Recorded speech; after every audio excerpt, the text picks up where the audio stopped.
Hi friends, how are you? So today is 28th Feb। चलिए देखते हैं आज क्या था। एक तो पेज 2 पे जो दिल्ली यूनिवर्सिटी के बारे में था उसमें कुछ ऐसा नहीं है। बट ये याद रखिएगा, जो दिल्ली यूनिवर्सिटी है जो बनी थी 1902 में, तो इसको बोलते थे वाइस रीगल लॉज। कई बार थोड़े से फैक्ट्स बेसिक्स क्वेश्चंस भी आ जाते हैं, उसके लिए मैंने दिया है, थोड़ा सा लिख लीजिएगा इसको। तो वाइस रीगल लॉज था, यहाँ पे वाइस रॉयज बैठते थे। तो उसके बाद 1933 में 1933 में जब रेजिनिया हिल्स बन गया था, तो जब वहाँ पे शिफ्ट कर दी थी, और उस टाइम 1933 में यूनिवर्सिटी ऑफ दिल्ली को इन्होंने हैंड ओवर कर दिया था ये बिल्डिंग। उससे पहले वाइस रीगल लॉज लॉज होता था, जहाँ पे वाइस रॉयस बैठते थे सारे के सारे। 5 करीबन बैठे हैं इसके यहाँ। उसके बाद जब लुटेंस दिल्ली वगैरह सब बन गया तो वहाँ शिफ्ट हो गया था। तो ये याद रखिएगा, जो वाइस रीगल लॉज था आज वो दिल्ली यूनिवर्सिटी है। उसके बाद मेंस वालों के लिए है ये, कि जैसे ये अम्बेडकर जहाँ पे हमने लिखा था ना कि लॉकडाउन की वजह से क्या हमने एजुकेशन पे, जिसमें हमने बात की थी कि गर्ल्स को फार्म्स पे बिजी कर दिया गया, लड़कों को फार्म्स पे बिजी कर दिया गया, क्या क्या प्रॉब्लम्स आई, जो हम सोच रहे हैं कि कितना गैप है पुअर और रिच में। तो उसमें आप कुछ कुछ, जैसे मैंने आपको बताया था कि जगह छोड़ दिया करिए, करंट पर्सपेक्टिव से भी कुछ लिखना है। तो आप ना इसमें ये पेज 2 पे अम्बेडकर यूनिवर्सिटी का आया हुआ था दिल्ली का। इसका थोड़ा सा अच्छा पॉइंट है, ये आप मेंस वाले नोट कर सकते हैं, प्रीलिम्स वालों के लिए इंपॉर्टेंट नहीं है। कि देखिए उसमें उन्होंने कई मोड्स अपनाए, जैसे बुक स्टडी मटेरियल प्रेजेंटेशन जो थी, केस स्टडीज़ थी, उन्होंने ईमेल करी स्टूडेंट्स को, उन्होंने लेक्चर्स रिकॉर्ड करके भी भेजे जो नॉर्थ ईस्ट और कश्मीर के स्टूडेंट्स हैं जिनकी इंटरनेट कनेक्टिविटी पुअर थी और वो लाइव नहीं आ सकते थे, उनको रिकॉर्ड करके भी भेजे। और जो लैपटॉप स्मार्टफोन्स भी उन्होंने डिस्ट्रीब्यूट करे, जिनके पास जो इकोनॉमिकली वीकर सेक्शन था उनके उन्होंने इंटरनेट कनेक्शन के जो चार्जेस थे वो रीइम्बर्स करे, टैबलेट्स दिए जिनको ज़रूरत थी। तो ये पॉइंट बहुत अच्छा है। तो आप ये एज़ फॉर एग्जांपल क्या क्या हमने इनिशिएटिव लिया, अच्छा जो उसमें प्रॉस कॉन्स लिखे हैं ठीक है, बट कुछ नाम्स आप स्पेसिफाई कर सकते हैं, जैसे अम्बेडकर यूनिवर्सिटी दिल्ली की ने क्या अच्छे अच्छे कदम उठाए, एग्जाम्पल दे सकते हैं। ऐसा नहीं है कि आपको हो सकता है कई यूनिवर्सिटीज़ ने किया, और सारी यूनिवर्सिटीज़ लिखने की जरूरत नहीं है, आप एज़ फॉर एग्जाम्पल एक यूनिवर्सिटी का दे सकते हैं, रियली दे सकते हैं। ऐसा कुछ नहीं है कि आपको कोई इम्पैक्ट पड़ेगा कि आपने एक पर्टिकुलर यूनिवर्सिटी का दिया, ऐसा कुछ नहीं होता। चाहे इसमें अम्बेडकर यूनिवर्सिटी है, चाहे वो होती मुस्लिम यूनिवर्सिटी, उसमें कोई फ़र्क नहीं पड़ता, आप दे सकते हैं एग्जाम्पल। उस वक्त पेज 3 पे था, ये अगर कभी एनर्जी को लेके या पॉल्यूशन कंट्रोल को लेके क्वेश्चन आए, मेंस के लिए है ये, प्रीलिम्स वालों के लिए नहीं है। तो आप एग्जाम्पल में दिल्ली गवर्नमेंट का दे सकते हैं कि स्विच दिल्ली इलेक्ट्रिक व्हीकल का कैंपेन है इनका, जिसमें वो बेनिफिट्स बता रहे हैं इलेक्ट्रिक 4 व्हीकल्स वाला, और उसमें इंसेंटिव्स प्रोवाइड करा रहे हैं, जिसमें सब्सिडी दे रहे हैं, रजिस्ट्रेशन फ्री है, रोड टैक्स एग्जेम्पशन है। आपको पता होगा कि अगर आप वहाँ पे अगर आप इलेक्ट्रिक व्हीकल लेते हैं दिल्ली में, तो आपको आरसी के चार्जेस नहीं लगेंगे, वो बहुत ज़्यादा एक्सपेंडिचर होता है, वो नहीं लगेगा। तो उससे क्या हुआ है, क्योंकि आपको पता है इलेक्ट्रिक व्हीकल जो है बहुत ज़्यादा महंगी है। अगर सपोज़ करिए आप एक एक्स कार की बात करें, अगर उसके डीजल का प्राइस 10 लाख रुपए है, तो उसके इलेक्ट्रिक व्हीकल का प्राइस जो है वो करीबन 14-15 लाख रुपए है, 13 लाख रुपए है, वो हाइयर वेरियंट्स का ज़्यादा है। तो उसमें क्या है कि इससे क्या होगा, तभी लोग हिचक रहे हैं कि यार लेंगे, फिर बहुत महंगी पड़ जाती है, फ़ायदा क्या हुआ हमें। आप तो ये देखेंगे ना, मुझे 6 लाख रुपए एक्स्ट्रा देने पड़ गए तो मैं तो डीजल भरवा लूँगा, ज़्यादा से ज़्यादा मेरा 3-4 साल गाड़ी चलानी है, कितना फालतू लग जाएगा डीजल। तो इसमें क्या हुआ है कि आपकी जो ओनरशिप है कार की, इलेक्ट्रिक कार की, ये डीजल कार के ऑलमोस्ट इक्वल ले आए हैं। तो आप ये एग्जाम्पल दे सकते हैं कि एनर्जी सेविंग्स में क्या स्टेप्स उठा रहे हैं। नेशनल गवर्नमेंट, स्टेट गवर्नमेंट्स का भी आप दे सकते हैं एग्जाम्पल। ऐसा नहीं है कि आपको गवर्नमेंट ऑफ इंडिया की ही पॉलिसीज़ देनी होती हैं, आप दे सकते हैं किसी पर्टिकुलर स्टेट का एग्जाम्पल दे सकते हैं, अपने इंटरव्यूज़ में भी दे सकते हैं। ये भी याद रखिएगा, बड़ा अच्छा इंपैक्ट पड़ता है अगर आप इंटरव्यू में जा रहे हैं, तो आप अपने जो ये ऐसे ऐसे एग्जाम्पल्स हैं ये दे सकते हैं कि कौन सी स्टेट क्या कदम उठा रही है। और पेज 6 पे था कर्नाटक गवर्नमेंट का। तो अगर आपके पास, ये भी मेंस वालों के लिए है कि आप जैसे कर्नाटक गवर्नमेंट का प्लान दे सकते हैं, 1 डिस्ट्रिक्ट 1 प्रोडक्ट का आया उनका, ताकि जो अनऑर्गेनाइज सेक्टर्स हैं, इसमें ये micro food processing by offering credit, ये सब ऐसा लिखने की ज़रूरत नहीं है। आप अगर अनऑर्गेनाइज सेक्टर्स पे या बिजनेस पे, इकोनॉमी पे लिख रहे हैं, तो आप लिख सकते हैं कि we can take example from Karnataka.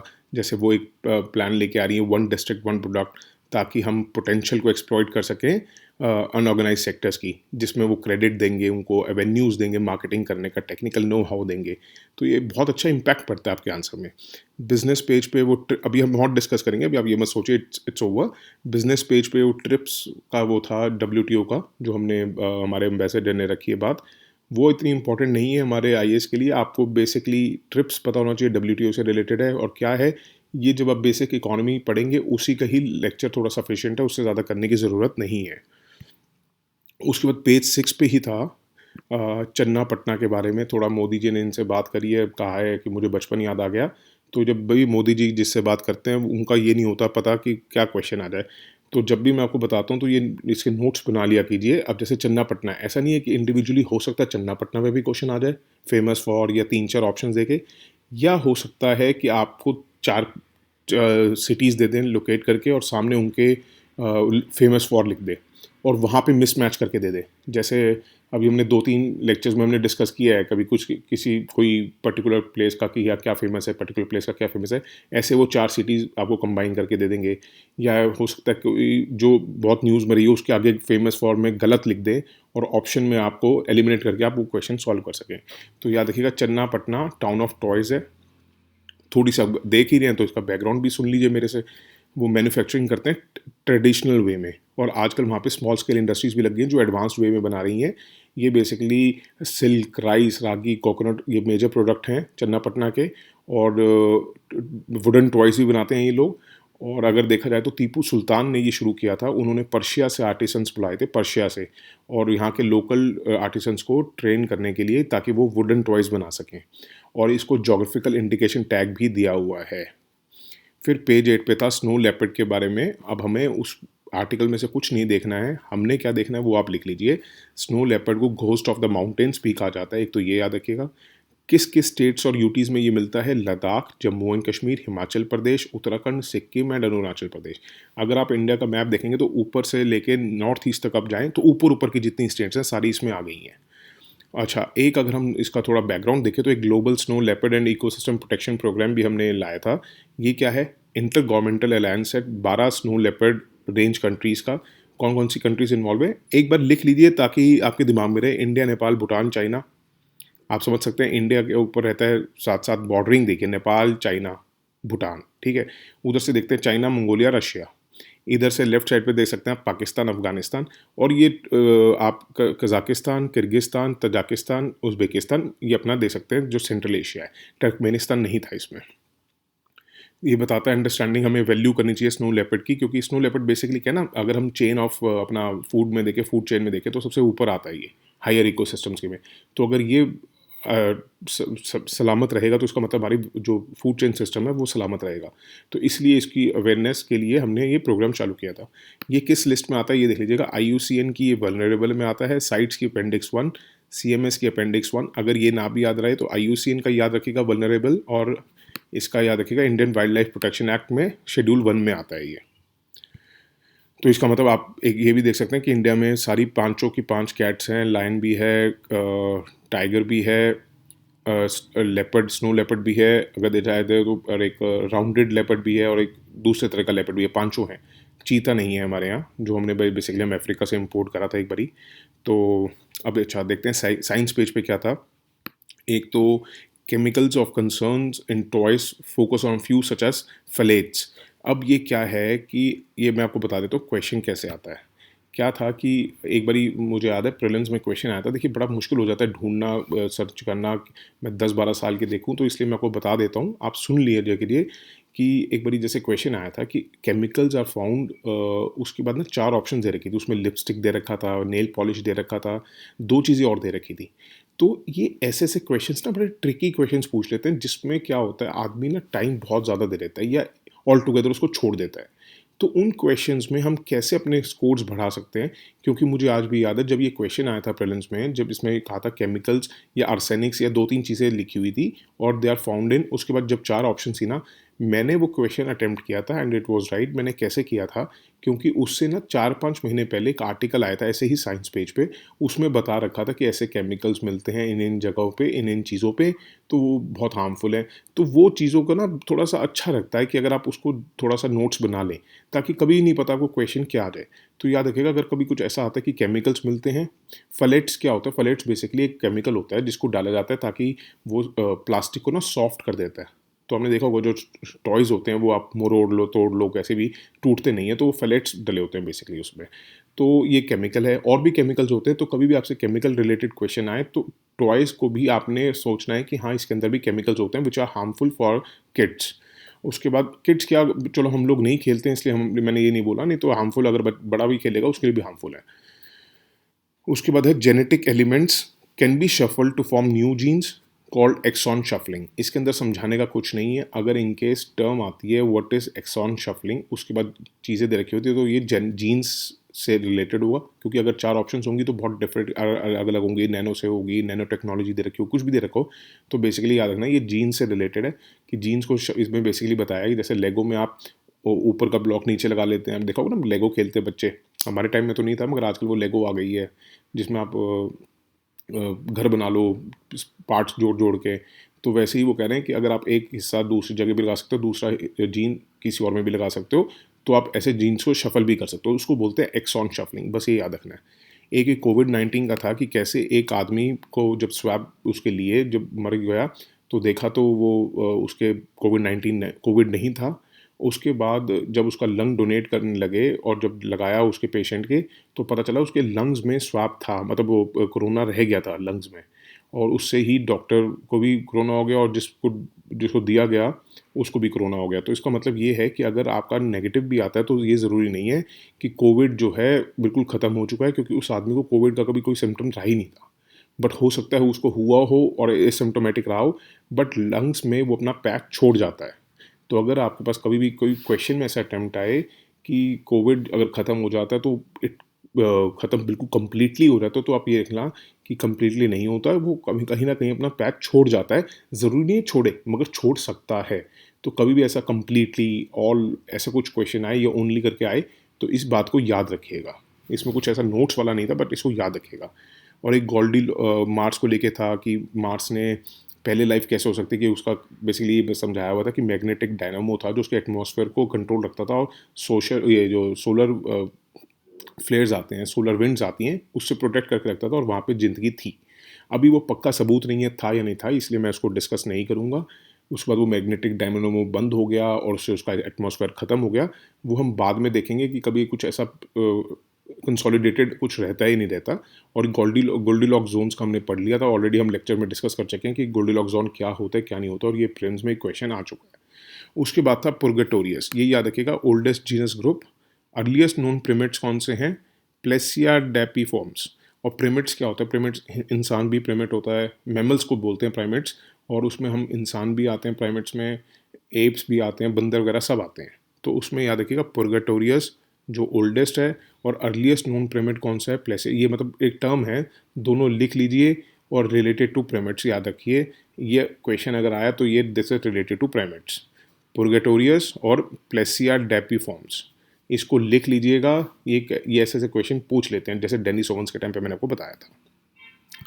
उसके बाद जो हमने OTT के गाइडलाइंस की बात की थी, अभी इतना कम्प्लीटली नहीं आया मगर काफ़ी कुछ दे रखा था इस आर्टिकल में, पेज 11 पे तो जो था, तो इसको हम थोड़ा सा डिस्कस कर लेते हैं। मगर जब आप ये लिखेंगे या नोट्स बनाएंगे या आप अपने पास काट के कट पेस्ट करके रखेंगे, तो उस पेज के नीचे कुछ जगह छोड़ दीजिएगा, एक पेज की कम से कम, ताकि हम अगर आगे भी फर्दर इसमें कुछ आएगा या नहीं भी आएगा, कुछ अगर हमें डिस्कस करना होगा तो हम करते रहेंगे। इसमें एड ऑन्स होने की पूरी संभावना है, हिंदी में बताऊँ तो इसलिए आप अपना इसमें एक ऑप्शन छोड़िएगा 1-2 पेज की।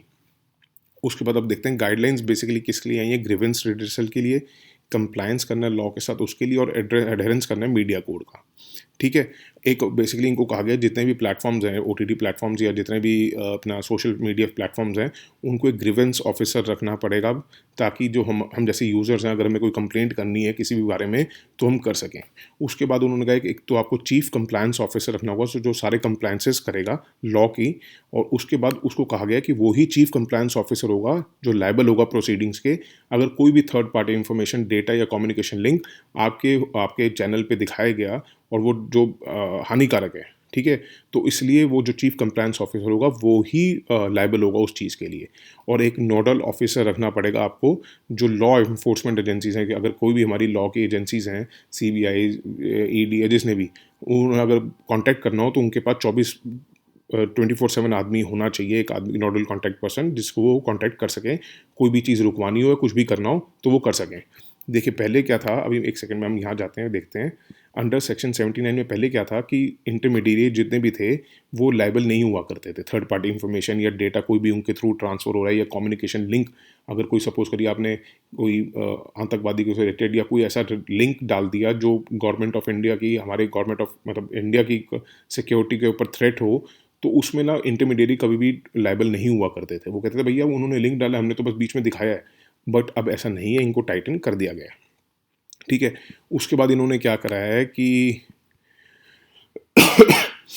अब इनको सोशल मीडिया इंटरमीडिएरी को ही कहा गया है कि आपको अपना आइडेंटिफाई करना होगा फर्स्ट ओरिजिनेटर जो होगा इन्फॉर्मेशन का, ताकि अगर कोई भी जुडिशियल इंक्वायरी होगी तो आप ही को प्रेजेंट करना होगा कि कौन ओरिजिनेटर था। सपोज आपने देखा होगा कोई मैसेज है, कोई गलत चीज़ का मैसेज है जो हमारी सिक्योरिटी को या किसी भी रिलेशंस को ख़राब करता है, या कोई रेप थ्रेट्स हैं, कुछ भी है, तो और वो वायरल हो जाता है कि आप आपके पास आया, आपने किसी को भेजा, किसी ने किसी को भेजा, किसी ने किसी को भेजा, तो उसमें अब उन्होंने कह दिया कि जो फर्स्ट ओरिजिनेटर होगा, देखिए जो आगे फॉरवर्ड कर रहे हैं गलती उनकी भी है, बट एज पर लॉ उनकी गलती नहीं मानी जाएगी। उन्होंने कहा है कि आपको ओरिजिनेटर, देखिए असली तो गलत गुनहगार जो होता है वो ओरिजिनेटर होता है, जिसने ऐसा मैसेज फैलाने की, चाहे वो फेक न्यूज़ हो गवर्नमेंट के बारे में, किसी बारे में भी फेक न्यूज़ हो, किसी को किसी के पर्सन की इमेज को वो करता हो, डिस्ट्रॉय करता हो, अगर कोई ऐसा चीज़ है, तो अगर आप सपोज जो ओरिजिनेटर है उसी को सज़ा मिलनी चाहिए। तो उसको अब आइडेंटिफाई करने के लिए जिम्मेवारी दे दी गई है उन्हीं को, जिनके थ्रू ये ट्रांसफ़र होगा, जिनके सोशल मीडिया पे ये डलेगा, उन्हीं को जिम्मेवारी दी गई है कि आपको ओरिजिनेटर का पता रखना है, ताकि अगर कोई जुडिशियल होगा तो आपको वो प्रेजेंट करना होगा अपने कंप्यूटर सोर्स से कि कौन ओरिजिनेटर था। और उन्होंने कहा है कि जितने भी हैं ग्रीवेंस रिड्रेसल 3 टियर का होगा, जो मैंडेटरी कर दिया गया है। उसमें क्या है कि एक तो कोड ऑफ एथिक्स आपको फॉलो करना है, जैसे हमने कहा ना कि ग्रीवेंस, जैसे अभी हमने बात करी है कि ग्रीवेंस रिड्रेसल होगा, ये हमने देख लिया, कंप्लायंस विद द लॉ होगा जो नोडल ऑफिसर और चीफ कंप्लायंस ऑफिसर का, और एक मीडिया कोड की बात करिए। मीडिया कोड में जैसे 3 स्ट्रक्चर है, वैसे 3 टियर का ये बना दिया इन्होंने कि एक तो कोड ऑफ एथिक्स फॉलो करना होगा। जैसे कोड ऑफ एथिक्स जर्नलिज्म, अगर प्रेस काउंसिल ऑफ इंडिया की बात करें, इसको भी एक कोड ऑफ एथिक्स फॉलो करना होता है, उसी तरह अब इनको भी कोड ऑफ एथिक्स फॉलो करना होगा। उसमें ये देखना होगा कि कौन सा कंटेंट पब्लिश करना चाहिए, कौन सा नहीं, कौन सा कंटेंट जो है एज पर टाइम प्रोहिबिट किया गया है अंडर एनी लॉ, वो भी पब्लिश नहीं होना चाहिए। पहले तो क्या था ना कि सोशल मीडिया प्लेटफॉर्म्स पर आप कुछ भी पब्लिश कर दो, ये किसी गाइडलाइंस के अंदर नहीं आते थे, किसी लॉ के अंडर नहीं आते थे, but press council of India के under press council of India वो ही छाप सकती है जिससे वो अगर जो कंटेंट अलाउड है, जो नहीं अलाउड है वो नहीं छाप सकते, या कोई फॉर टाइम बिंग अगर अलाउड नहीं है वो भी नहीं छाप सकते। तो इनके पास आज़ादी थी, तो इन्होंने कह दिया कि अब आप ऐसा नहीं कर सकते, आपको भी कोड ऑफ एथिक्स फॉलो करना होगा।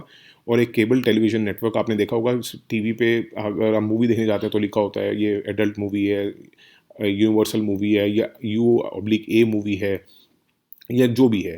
तो अब आपने देखोगे कि आजकल OTT प्लेटफॉर्म्स पे कैसी मूवीज़ चल रही हैं, क्या-क्या उसमें लैंग्वेज यूज़ हो रही है। तो उनको भी कह दिया उस प्रोग्राम कोड को आपने फॉलो करना होगा। आपको बताना होगा कि कौन सा कंटेंट आपका 16 ईयर्स एंड अबव का है, कौन सा ऐसा है कि जो 16 ईयर्स विद पैरेंटल गाइडेंस देखनी पड़ेगी, वो भी सब आपको देना पड़ेगा आज के बाद। और the 3 tier structure of regulation जो है, एक तो आपको अपने लेवल पे रखना है, फिर उसके बाद दूसरा लेवल होगा, उसके बाद थर्ड हाईएस्ट लेवल बनाया गया गवर्नमेंट कमेटी का। ठीक है, उसमें क्या होगा कि अगर कोई भी ग्रीवेंस को सेटिस्फैक्टरली सॉल्व नहीं किया गया सेल्फ रेगुलेटरी लेवल पे, तो वो सीधा सीधा जाएगा गवर्नमेंट पैनल के पास। दैट्स इट जो इसमें था, बट हम आगे के आर्टिकल्स देखते रहेंगे, आप इसको अभी इतना ही करिएगा। ये प्रीलिम्स में मैं नहीं समझता इतना कुछ इसमें कोई क्वेश्चन आएगा, मेंस में अगर आ सकता है। इसमें तो हमें कुछ चीज़ें और ऐड करनी पड़ेंगी, जब जब वो ऐड होंगी मैं बता दूंगा, क्योंकि मैंने अभी गवर्नमेंट की कुछ साइट्स भी खोली थी, उसमें भी अभी इतनी डिटेलिंग में नहीं दिया गया है कि कुछ पॉइंट्स निकल सकें। क्योंकि मैंने सोचा था अगर ये आर्टिकल लेके आ रहा हूँ तो आज इसको पूरा ही कवर कर देते हैं, ताकि और भी आर्टिकल्स लाके, वो इतने ऑथेंटिक अभी प्रॉपर नहीं थे, तो इसलिए ये मैंने सोचा कहीं इसको तो मैं कर ही देता हूँ आज। तो थोड़ा सा भी इसको बना के आप अपने पास 1 या 2 पेजेस की जगह छोड़ दीजिएगा, ताकि इसमें हमने जो भी एड ऑन्स करने हैं हम कर सकें। That's it for today. Thank you so much for listening, और एन्जॉय कीजिए, संडे है, थोड़ा सा पढ़िए, थोड़ा सा मज़ा करिए, दिमाग को रिलैक्स करिए। Thank you so much, have a good day, bye, take care.